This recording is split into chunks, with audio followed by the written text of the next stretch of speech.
Hello everybody, welcome to WhatCulture Gaming. I'm Scott, joined by Josh. Hello. In the new year, happy new year. News is a-coming. Let us know. You have 3 things apparently. I have 3 to things. drop down. One of them is kind of, just a nice little bit of banter to start the year off, because apparently WWE 2K20 kind of broke when the decade started. You can't play, Scott. For a brief time, you couldn't play WWE 2K20 of course. in the year 2K20. Because you couldn't play it before anyway. You couldn't play it before anyway. Even the patches that they put on. I saw that apparently people were leaving, there was a visual concept or ukes or whatever in double digits to get away from this project. Really? So that meant that the game didn't get hardly any patches. So already it was sad enough on Christmas Day. Little Timmy trying to have a match between whoever's in there, Stone Cold. I was on the Couldn't Twitter when this happened, because they did manage to fix it within, a good 5 hours or so. Did they managed to make it so that people could actually play the game, but then people in the comments on the Twitter thread were just like, well, this is good, but when are you going to fix this? And when are you going to fix this? And when am I going to stop warping into the this? ropes? It just kind of sucks, man. This game has obviously had like this weird, infamous legacy by now. It's going to go down as one of the most, disastrous games of the 2010s, probably. And the fact that it's seeping over into this new decade and it's continuing to, seeping's fail. a good word for Absolutely sucks. Apparently, it wasn't the only game, hit by this bug or whatever. Jedi Fallen Order also had reports of that game crashing, though they weren't as widespread. I think that might have been fixed. I don't know. When I was researching, people were saying, no, it's fine, and people were saying, no, this is broken. I don't know what the bug is, but it's like the Y2K bug. I was going to say, completely remember that? Messed up. I know. When we all thought the computers were just going to blow up. How scared we all were that the world might end, and now all that's really come to is WWE 2K20 just being more broken. A little bit today. I mean, Robbie Williams sang a song and we were all alright. He did do that. Robbie Williams did save this and probably saved this game, I would assume. That thing, in regards to why it's bugging out, I just have to assume that it's the turnover on the dates. Something as small as that. I mean, our whole website goes down because 1 digit is wrong. Yeah. So it reminds me of like Aliens, Colonial Marines, when they had one digit was wrong, and that fixed the whole AI. I am no smart boy. I have no idea why these things are so prevalent. You know what I mean? It seems like it's something that would be easy to fix, and obviously they managed to fix it within a few hours. But how wasn't this already in place when you have a game called WWE 2K20 that's supposed to last over an entire year, and you don't have the mechanics in place or the back end in place to support it actually turning over into that new year and the new decade. Scott, I don't know why, but it's back up now if you want to play it. I don't believe that it is. Is it not? No, I just don't buy it. Maybe it's online, but I still think that because the array of bugs in that game, where the camera itself would detach from the arena and just go sightsee around New York while you were trying to play over here, I just don't think they've done it. Maybe they've fixed that bug where you can load a game. Maybe, but I don't think it's fixed. Well, I don't know how widespread it was, but obviously in the wake of this, there were people commenting on Twitter saying, "Well, this is good. I can play it now, but where are my saved characters? Because they've all vanished somehow." Again, I don't know if that's tied to it or whatever, but it seems like this has caused shenanigans that they'll be sweeping up for a couple of days. I feel so sorry for anyone who bought this game. Well, it's fine, because I've got some good news. Go on. Do you like Patapon 2? Patapon? That's the one. That's the word. It's coming to PlayStation 4 finally. This was obviously a PSP game, and the remaster was announced back in 2017 for a 2018 release date, and then Sony just kind of went dark. That is an old thing. It is a really old thing, but now, just like the Final Fantasy VII demo leak that we just covered in the previous video, the Patapon 2 has shown up on the PlayStation Store, which should indicate that it's just about to release. But I want to use this as a sort of launching point to kind of just talk about how Sony has treated its legacy content over the past generation, because we've had things like PlayStation 2 classics, but in my opinion, those have been underserved. The games that we've got have been good, and the fact that, they've updated them slightly, they've added trophy support is cool, but when you look at how great Sony's library is, and the fact that all of that remains kind of untapped, especially at a time when, Microsoft are making great strides with backwards compatibility. Yes, I know we've got PlayStation now, but it seems like a weird kind of half step that you've got this store where, games like Patapon 2 can get remasters eventually, but then they're not really kind of utilizing that, and then it kind of just flies under the radar, things get delayed, then it just sort of comes out, and we're kind of like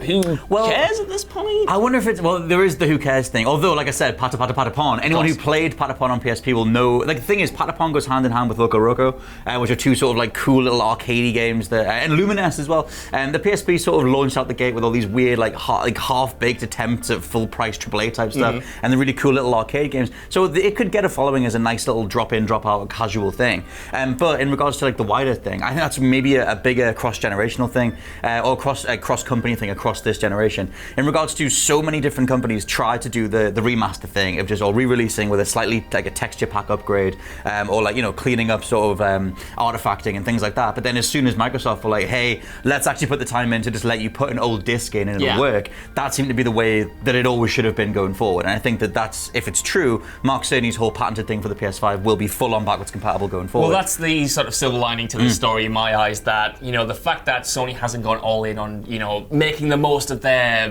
back catalogue is the fact that they're saving it for PS5, so it can be more of a unique killer app to that platform. If you have it on PlayStation 4, then it's kind of expected for PlayStation 5, but if you don't, and then you can, you know, spin it as it's almost, you know, this is a new feature exclusive to this console, people might make the jump, and I want to see that. We've talked loads in these videos before about how we want to see this legacy content, you know, supported. We don't want to see old games just kind of die out or have to get remastered, then they take ages, then they get delayed, and then they eventually come out in 2019, a year after it's supposed to, because you missed the 10-year anniversary. Anyway, I'm not even annoyed about Patapon 2, but I just hope that the PS5, you know, remedies this, and the next-gen consoles in general. I tell you what, the thing is that I think they're waiting on, because Sony, like I've always said this, are a very reactive company. I think they're waiting to debut their version of Game Pass, which will be called something like PlayStation Legacy or whatever, and it'll be all the generations of PlayStation for one monthly fee, and everything will just be on there. But obviously they can only tie it to the exclusives, but that does give them everything from Ape Escape to God of War. Yeah, it does. So I think they'll do something like that. It's so difficult, man, because that's the obvious move. Yes. And it's another thing we've talked about all the time, but I can't see them doing that when PlayStation Now is so...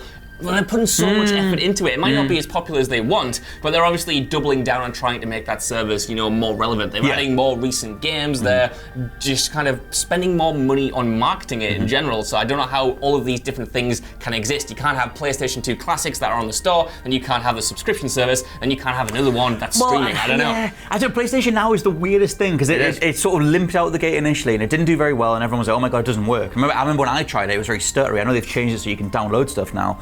But at the same time, like everyone talks about Game Pass, and I love Game Pass as being this like really cool, here's 500 games you just have for a month. PlayStation Now is very much adjacent to that, but it doesn't get talked about in the same circles, and I think that's maybe just like a marketing problem or an advertising problem, or just maybe the ease of access or the selection of titles that are on there. I think if they rebranded it or just came out of the gate and said, look, we're specializing in exclusives, cross-generational exclusives, then that might be the window that they need in. They might be able to do it, because I mean, obviously a lot of the games are to stream at the moment, but you can download PlayStation 4 games at least at the time of recording. So I imagine when it comes to the PlayStation 5, that will be the same. So they could adopt more Games Pass style policies on this new system and say, you know, when Horizon Zero Dawn 2 comes out, you have that day and date on PlayStation Now, and you can download it. You still have to stream, you know, PlayStation 3 games, but those big marquee titles, if you can download them, that could be cool. That would be insane if they start like circumventing a $60 price tag or like a £50 price tag to just give you it on day one. In my mind, when you said that, I went to like, well, PlayStation games are worth more than Xbox games, which means nothing, but I mean that because they're the market leader. But it feels like the PS4's exclusives are worth more than the Xbox One's exclusives right now. Yeah, I think that's a testament to Sony's, you know, PR ability, and the fact that they made you think that, because when you do think of, you know, PlayStation exclusives,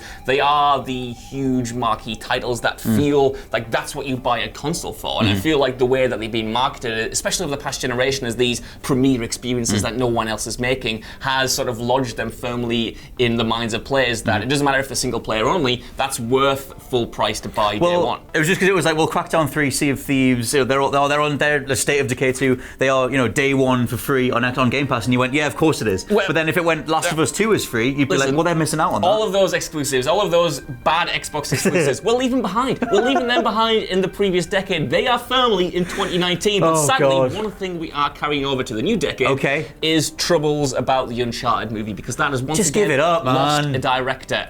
Travis Knight, who directed Bumblebee, was on board to direct, which I like Bumblebee. It's an all right decision in my opinion, but apparently, according to Deadline, scheduling conflicts have now arisen because Tom Holland is obviously committed to Spider-Man, and Sony makes Spider-Man and Uncharted, and they want to prioritize the thing that makes them the most money. So because he's making more of those, Travis Knight can't do it, and now they're directorless again, and this is all after Mark Wahlberg was just cast as Sully, and it seemed like it was gaining some traction, and I just keep going backwards and forwards because this movie's never going to get made. No, but because it shouldn't get made, not in the current form that it is. Why? I love Tom Holland, he's lovely, but why can't he have scheduling conflicts? Why can't he just leave altogether and get someone in so that we don't have to have young Drake? Because even the best case scenario is that they do young Drake. The thing is, this is it, man. Like, they are so committed to young Drake that even if you did get rid of Tom Holland, I can't see them just being like, I'm going to write this entire project off. Let's start from the beginning again. Let's do it how they do it in the games. And for my money, and I am a big Uncharted fan, I don't just want them to do the games because we will all be inevitably disappointed. And I know that sounds very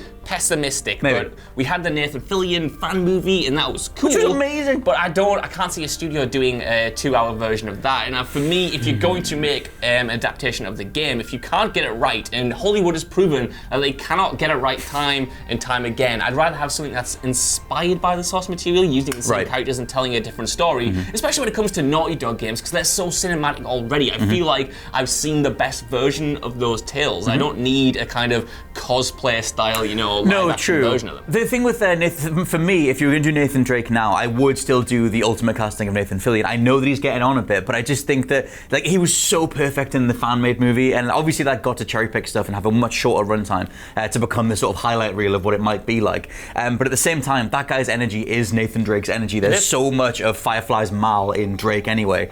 And I just think that if they did that, they can do the whole old retired guy. They can literally kind of do a meta-narrative on how hard it was to get this thing to fruition through him, and him dragging himself back for one last adventure or whatever they want to do, and then roll in the characters from there. You have an excuse to do all your big reveals. Oh my God, here's Sully. Oh my God, here's Sam, or whatever, and Elena, and they can do all that kind of stuff. I want old Drake. I don't because I don't think they can cast him anymore. I don't think they can do a young Drake anymore. I want old Drake, but we're thinking as a Hollywood executive, which I already obviously have a lot of experience doing. Yeah, that's what they want though. They want a franchise. They don't want to come and do this kind of Logan-esque one more ride with a character audiences buried in the rubble at the end. Son. You know what I mean? But I feel like they're obviously looking to franchise this thing out and milk it for all it's worth. And if they're going to have to do that, which they are, a young Drake starring Tom Holland, no less, for my money, would be good. Mark Wahlberg as Sully, though.